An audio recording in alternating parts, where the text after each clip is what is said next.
I could lie to you, but what's the point? I think that that's the real beauty of Facebook, is that you can love the holy heck out of people from far away. You know what I mean? You can just like their stuff and write loving things on their wall, and they don't know your address. Like, how cool is that?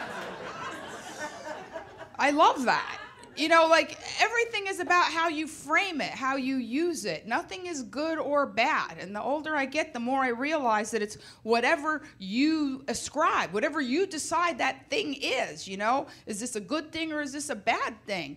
And a few years ago, I saw a documentary called The Artist is Present. And it was about this woman, Marina Abramovich, who did a performance art piece in New York City where she sat at the MoMA across in a table in a specially designed dress that was very lovely and dramatic, so she could sit for 14, 15 hours a day.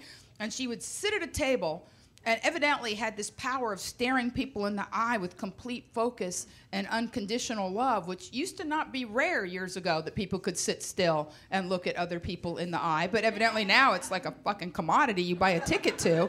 And she would sit at this table, and people sat with her for a minute or 90 seconds. It was like a thing, you know, and she would stare at them with full attention and unconditional love, and they would burst into tears or freak out, or people waited in line. You're nodding because evidently you're aware of this, my hippie friend in the crochet.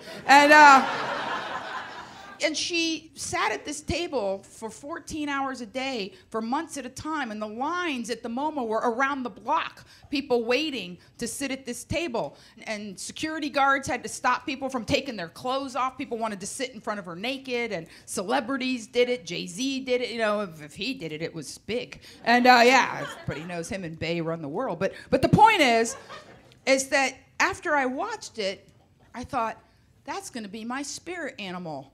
That's it right there. Monique is present. You know, I'm everywhere I am, I'm there.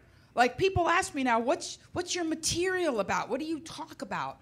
And I say, well, mostly relationships, because that's an easy answer. But it's kind of like cooking a meal. You wouldn't ask a chef, what's going to be the special 3 weeks from Tuesday? Because I don't know. Because you're the ingredients. Like, I didn't know Greg was going to be there. Come on, that's a roast right there. That's a...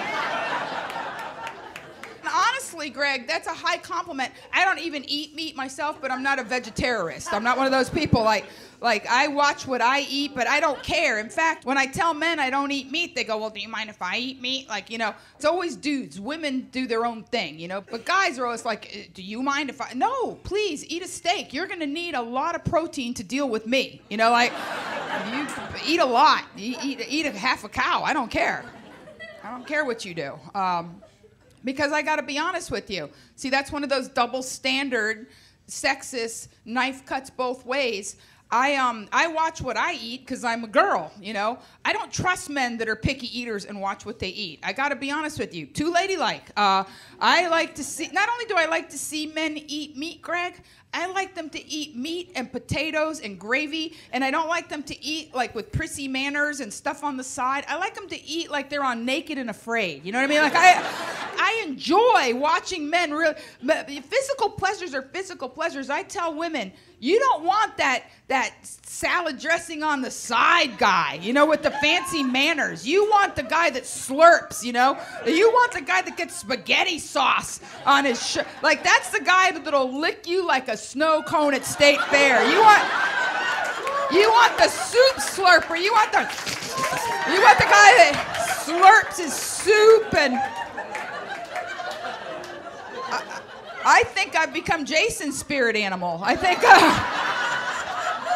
Monique is present and Jason is in the house. I like that. I'll be at Whole Foods, Greg, and some little dude will sidle up to me in his Lululemon yoga pants. Like I know that dudes do yoga, but I don't want to see that shit, okay? Like, just put on your man pants before you talk to me, all right? And then they think they're going to find some doorway because I'm eating Brussels sprouts. They'll be like, oh, are you keto? Are you paleo? It's like, no, I'm Puerto Rican, okay? What the hell, you know?